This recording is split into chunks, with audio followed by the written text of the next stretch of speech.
মাসুদ কামাল, আপনি সবসময় প্র্যাকটিক্যাল কথা বলেন এবং তাত্ত্বিক কথায় খুব একটা যান না। এর জন্য আমি প্রশ্নটা আপনি করবো দায়িত্বশীলতা। আমি যদি সংবাদপত্র বা সংবাদ গণমাধ্যমে দায়িত্বশীলতার কথা বলি, তাত্ত্বিকভাবে নানা কিছু বলা যাবে। এই বর্তমান সময়ে সেই দায়িত্বশীলতা আসলে সংজ্ঞাটা কী রকম? দেখেন, আমি আসলে শুরুতেই মানে এটিএন নিউজের যে আসলে জন্মদিনই বলবো, বর্ষপূর্তি, এর জন্য এটিএন নিউজের সকল কলা কুশলী, সকল যারা কর্মী আছেন এখানে সকলকে শুভেচ্ছা জানাচ্ছি।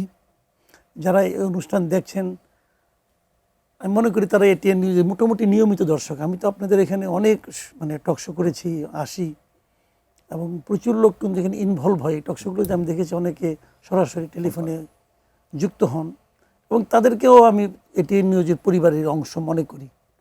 তাদের প্রতি আমার শুভেচ্ছা থাকলো।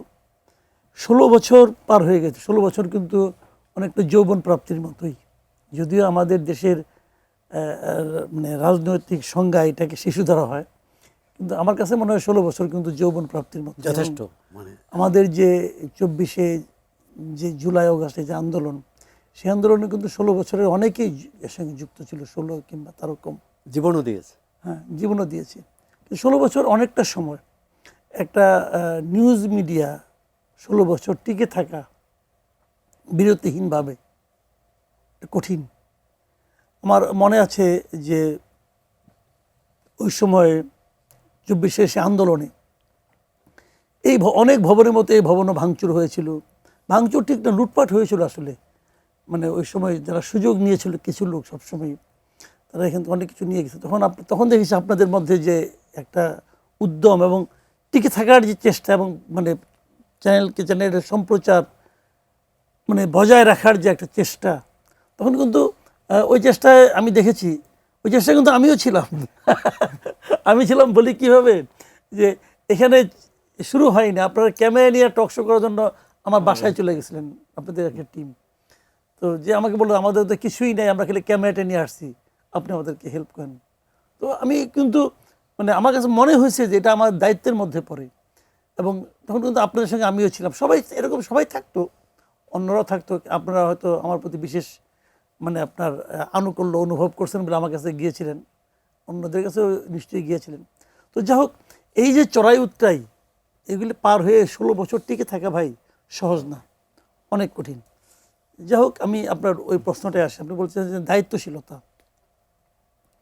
দেখেন, দায়িত্বশীলতা তো মানে ধরা যাক, আমি একটা উদাহরণ দিয়ে বলি আপনাকে, যে একটা পুলিশের হাতে কিন্তু একটা রাইফেল থাকে।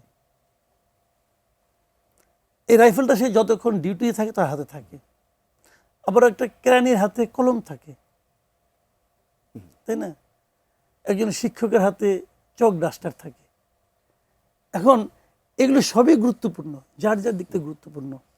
কিন্তু পুলিশের হাতে যখন একটা আপনার বন্দুক থাকে, সেই বন্দুক দিয়ে কিন্তু সঙ্গে সঙ্গে সে একটা মানুষকে হত্যা করে ফেলতে পারে, অথবা সেই বন্দুক দিয়ে সে একজন মানুষের জীবন রক্ষা করতে পারে।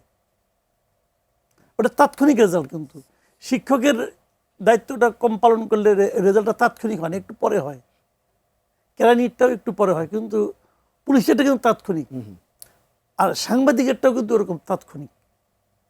এই যে আমরা বসে আছি, আপনি এখনই এমন একটা কিছু বলবেন, যে ওই কথাটার কারণে সারা দেশে কিন্তু হইচই শুরু হয়ে যেতে পারে। কিন্তু ব্রেকিং নিউজ আমরা কেন বলি? একটা ব্রেকিং, তো যার হাতে এত ক্ষমতা তার দায়িত্বশীলতা কিন্তু অনেক বেশি। যে কেরানি, শিক্ষক, সে কিন্তু পুলিশের দায়িত্বশীলতা বেশি। পুলিশের মতো সাংবাদিকের দায়িত্বশীল হওয়াটা বেশি জরুরি। তো সেইটা আমরা কতটুকু করতে পারতেছি, এটা নিয়ে অনেক দিন ধরে একটা বিতর্ক চলছে। এই বিতর্কটা চললো কেন? এটা তো বিতর্কের বিষয় না। সবাই জানে যে আপনাকে দায়িত্বশীল হতে হবে, তাহলে বিতর্কটা আসে কেন? বিতর্কটা আসে এই কারণে যে যারা দর্শক, যারা পাঠক, যারা শ্রোতা, যারা নাকি রেডিওর শ্রোতা যারা আছেন, এরা সবাই এই জিনিসটা পান না বলেই তাদের মধ্যে চাহিদাটা আছে, কিন্তু তারা তাদের প্রত্যাশা অনুযায়ী চান না। এখন এই না চাওয়ার পেছনেও কিন্তু এক ধরনের দলীয় সীমাবদ্ধতা কাজ করে। যেমন একজন বিএনপির লোক যেভাবে আপনার কাছ থেকে চায়, একজন জামাতের লোক কিন্তু সেভাবে চায় না। বিএনপির লোক যেটাকে দায়িত্বশীলতা মনে করেন, জামাতের লোক কিন্তু সেটাকে দায়িত্বহীনতা মনে করেন, আওয়ামী লীগ তো মনে করেনি। তো কার কাছে আপনি দায়িত্বশীল হবেন সেটা ওইভাবে ধরতে গেলে আপনার মাথা খারাপ হয়ে যাবে। কাজে এই শর্টকাট পদ্ধতি হলো নিজের বিবেকের কাছে দায়িত্বশীল সে থাকতে পারে কিনা, কিন্তু আনফর্চুনেট সেটাও পারে না। সেটা তো আমরা দেখি। কারণ যারা সাংবাদিকতা করেন দেশে, তারা তো আমাদেরই বন্ধুবান্ধব, আমাদেরই পরিচিত বড় ভাই নাহলে ছোট ভাই, তারাই তো সাংবাদিকতা করেন। তো তাদের সঙ্গে যখন আলাপ করি অফেয়ারে অথবা রাস্তা আড্ডার সময়, তাদের মধ্যে কিন্তু সেই অতৃপ্তিটা আমি দেখেছি যে তারা কিন্তু তৃপ্ত না। এখন তৃপ্ত না কেন, এর অনেক কারণ আছে, নিশ্চয়ই আরেকবার প্রশ্ন করবেন আপনি আমাকে, তখন আমি কারণগুলো নিয়ে আলোচনা করবো।